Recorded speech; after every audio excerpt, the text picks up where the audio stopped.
Marg'ilonda yana bir obyektimizni bitirib topshirdik. Bu yerga qurilish mahsulotlarini sotadigan do'kon uchun 600 kvadratli naves xizmatimizni qilib berganmiz. İşimizde sifat haqida mijozimizdan o'zlarining fikrlarini so'raymiz. Assalomu alaykum, Avazbek aka. Yaxshimisiz? Charchamasdan. Kevoling. Rahmat. Aka, nima uchun aynan Kaykan Group tanlagansiz va ishimiz haqida o'zingizning fikringiz? Kaykan Group jamoasini tanlashimizning asosiy sabab bu.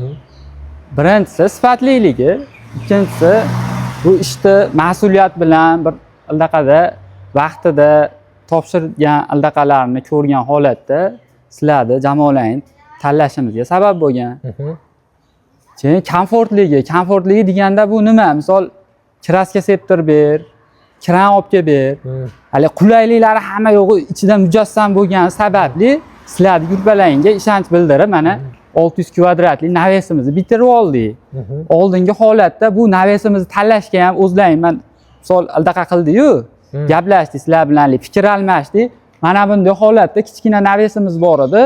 Xova, jumonlar kirgani qiynalardi.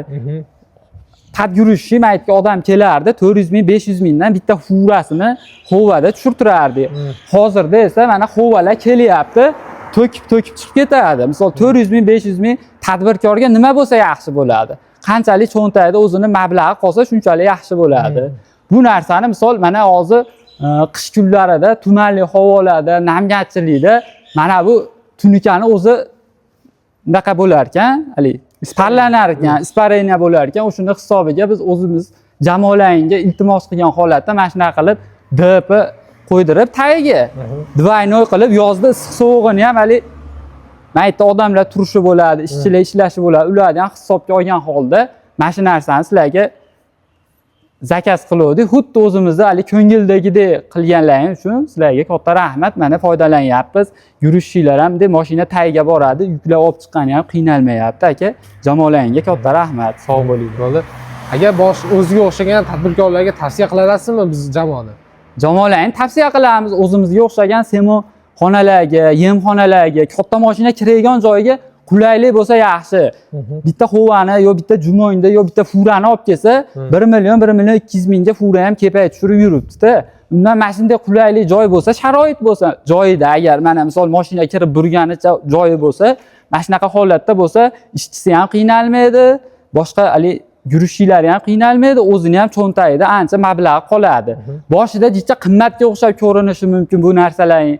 1-2 yilda mana misol yozda 2 kunda bitta xovada bunaqa jumo'nda semon sotamiz. Asnamni. 3-4 marta residan o'zi sekin-sekin o'zini aldaqasini chiqarishda davom etadi. O'zini qoplab oladi. Ha, qoplaydi, o'zini qoplaydi. Shuning uchun shu sababli mana shu narsaga biz endi ancha odam bilan maslahatlashdik, buna narsa qilgani, pastroq qilaylikmikin, yana o'shuna tushiraveraylikmikin dedik. Yo'q, unda bo'lmadi. O'sha o'zlaringni jamoalaring bilan maslahat qilgan holda mana shu narsaga, mana shu narsani bo'lish uchun hali bir-birimiz bilan fikr yondashuvdik. Aytganimizdek narsa chiqdi aka. Jamoalaringga katta rahmat. Boshqa tadbirkorlarga, yemxonalarga, semonxonalarga mana shu narsani men ham misol aldaqa qilaman. Nima desam bo'ladi? Hali qilishlarini tavsiya beraman. Ancha yonlarida pullari, vaqtlari ham yutilinadi. Bitta mashinani olib kelib bersangiz, to'sib beradi yo'lini, hali hijolatchilik bo'ladi, alda bo'ladi.